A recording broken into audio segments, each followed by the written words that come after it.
Qu'est-ce qu'IPFS?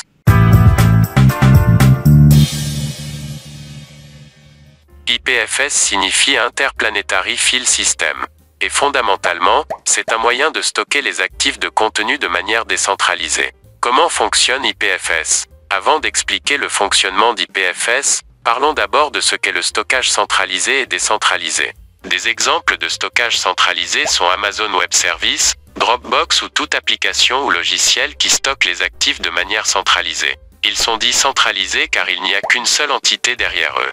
Laissez-moi vous donner une illustration pour mieux comprendre son concept. Disons, par exemple, que vous stockez quelque chose sur Dropbox et que Dropbox fait faillite sans préavis. Si vous n'avez pas de sauvegarde de vos actifs que vous stockez sur Dropbox, vous perdrez tout. Le stockage décentralisé, d'autre part, vous avez beaucoup d'entités différentes qui peuvent stocker les mêmes actifs. Cela signifie que même si une entité fait faillite, puisque vous avez au moins deux autres entités stockant les mêmes actifs, vous ne perdrez pas tout. Revenons au fonctionnement d'IPFS. IPFS opère dans deux fonctions différentes.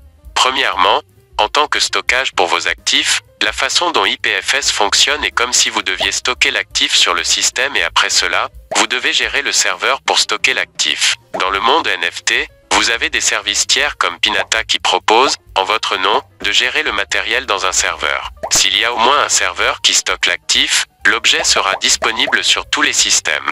Plus le serveur stocke l'actif, mieux c'est. Par exemple, imaginez comment fonctionne Emule. Emule est une plateforme de partage de fichiers peer-to-peer. Une personne a un fichier spécifique qu'elle souhaite partager avec le monde. Il le télécharge ensuite sur Emule. Maintenant, ce fichier est facilement accessible au monde. La deuxième fonction d'IPFS est de localiser vos actifs.